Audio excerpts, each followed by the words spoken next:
Aşka inandık bir ömür boyu dedik, gülsün yüzümüz ve asla sonu gelmesin istedik. Nasip etsin herkese mutlak, el ele hep huzura koşmak.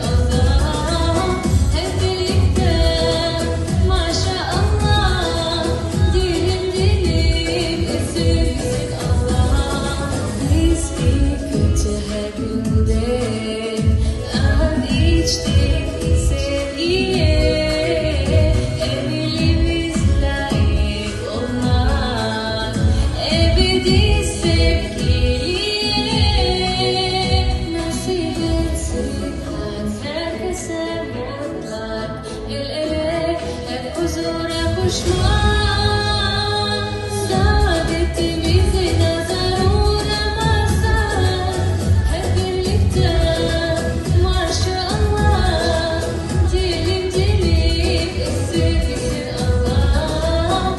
Hep birlikte maşallah, dilim dilim esirgesin Allah.